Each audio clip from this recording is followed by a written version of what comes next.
Alright. Hello, all you big trucks. I am small car. Alright, guys. It's been a fat minute since I have made kind of a normal, casual video. It's been all edits or vlogs of big events and things like that. And I've been on and off the schedule, and I apologize. But I'm trying to get back on it because July is coming up, and that's when all the big meets are. So, I wanted to make a video telling the story of the Miata. Basically, what all's gone on with it, and then give you guys an insight into what it's like to have one. Because I get a lot of people messaging me, or a lot of friends mainly, who are like, I want a fun, cheap car, should I get a Miata? Because they see me dailying this thing, and they're like, hey, maybe I should get one. I'm going to answer the question, is that a good idea? First off, don't daily a Miata. If you're gonna have a Miata, have it be your weekend car. I can tell you from experience, it's not a very fun daily. It's very, very impractical. There's pretty much no storage room. With the hardtop, which I got recently, there's a little bit more room, but not a lot more. If it's just gonna be a weekend car, this is a great weekend car. You don't have to haul around any crap. But as a daily, not so much. This car is the 1.6. It's pretty slow, which is what Miatas get the most shit for, honestly, is they're stupid slow, like really slow. Like every time my friends and I go on a cruise somewhere, I'm always just topped out in 5th gear trying to catch up with them. It's a pretty freaking slow car, but it is the most fun you will ever have at like 35 miles an hour. Like if you're just cruising Chuckanut and the speed limit's 40, you can have a lot of fun within the speed limit, which most cars kind of are tempted to speed to have a lot of fun with. But I will say this has been a really, really great first car. It is my first car. I got it maybe 8 or 9 months ago, and it's been a blast every single day. It's just an event wherever you drive it. It's a really happy car. I mean, look at just the front of it. It's smiling. They're really cheap. They're really cheap to fix. They're really cheap to own. They're pretty cheap to run, honestly, and cheap to mod if you want to modify one.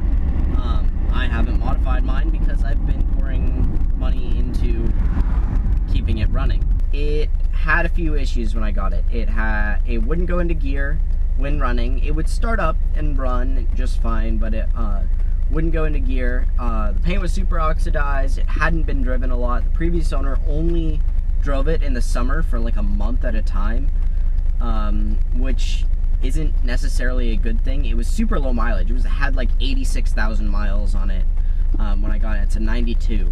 So if you think about that, that's pretty low. I just hit 90,000 miles. It's at 90,414 miles right now. But yeah, it's pretty low mileage car. I was like, this won't be an issue once I get it to go into gear. So we did a lot of work. We dropped the transmission and replaced the clutch, replaced the throwout bearing, replaced a bunch of stuff, trying to get it to go into gear. It turned out to be the slave of master cylinders, which was a pain. We wouldn't have had to drop the transmission if we knew that. But I mean, that's sometimes you think it's the big thing and it's the little thing. After that, drove it for a little bit. It was fine. It was fine to drive for, I don't know, 5 or 6 months, and then the car started having a bogging issue, which I've heard is a problem with a lot of Miatas. A lot of people find this issue where if you give it more than like a quarter throttle, check engine light will come on, and then it'll bog under power. It'll kind of fall on its face before going, and it'll just be really, really slow. But the solution to that problem, after replacing like most of the internals, most of the things, everything in Spark, we replaced spark plug wires and checked the coil pack. Coil pack was fine. We replaced the spark plugs. We did the valve cover gasket so that it would, so that there wouldn't be any more oil in the combustion chamber. We did fuel pump, fuel filter, air filter.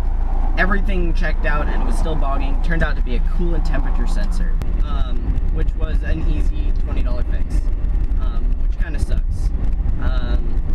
But yeah, we replaced a lot of things on the inside, so most of the inside parts of this car, just the essential vitals and running parts are brand new, which is nice. But it was a pain that most of them probably weren't broken.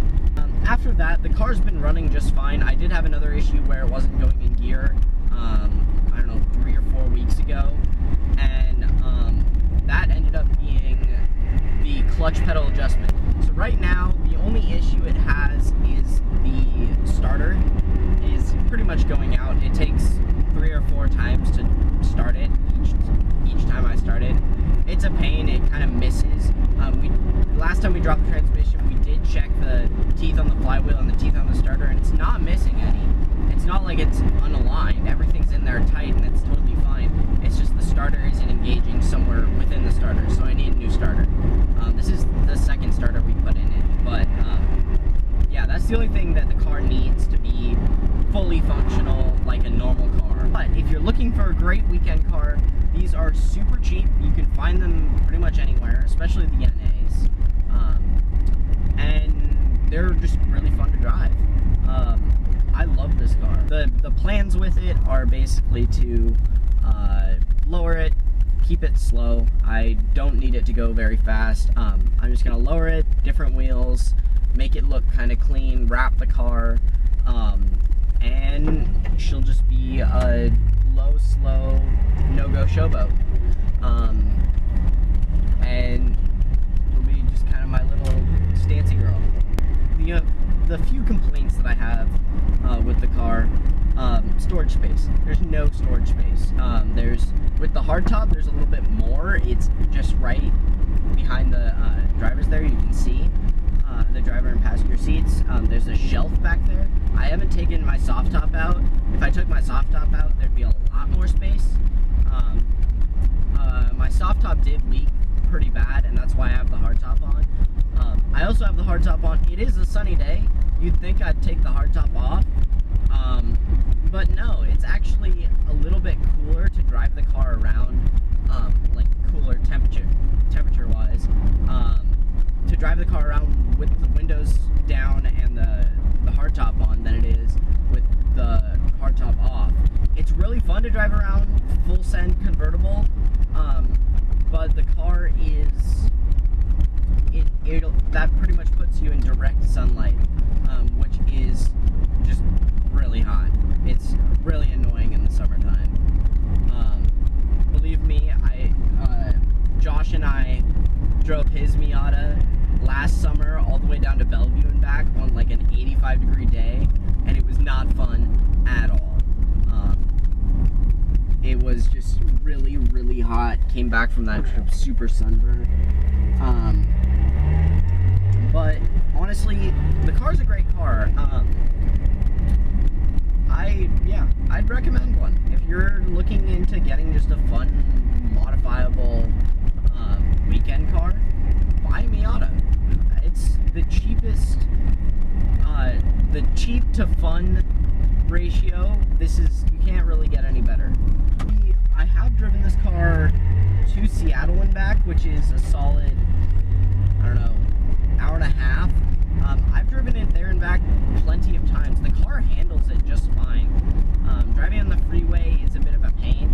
It doesn't get great gas mileage on the freeway just because 70 miles an hour in 5th gear is just below 4K on the tack, so you're still running it at a super high RPM for a long period of time.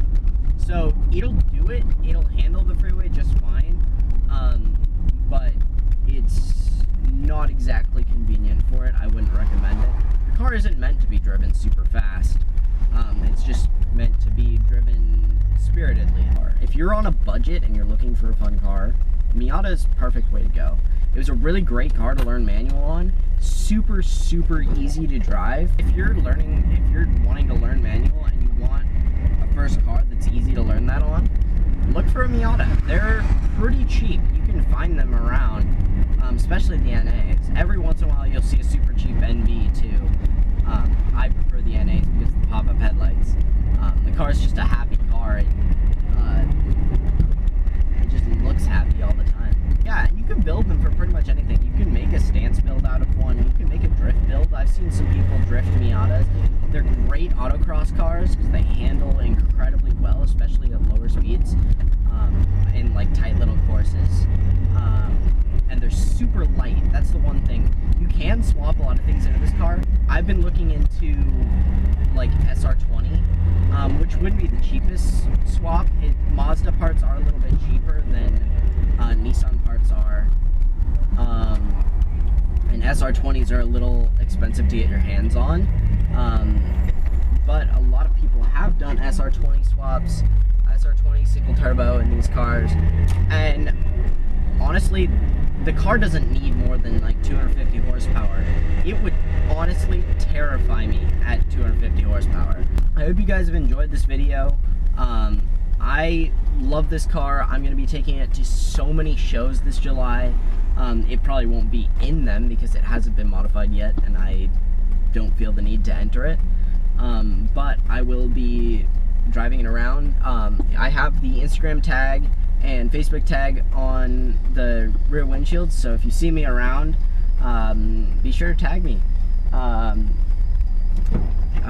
And yeah, thanks for watching. Subscribe if you haven't already. I'll bring you guys more videos as I do things with this car and modify it and such. There's so many people downtown, and I'll be sure to do install videos and things when I actually start doing mods to it. I didn't really feel the need to do that with any of the things that I was replacing just because it was kind of boring.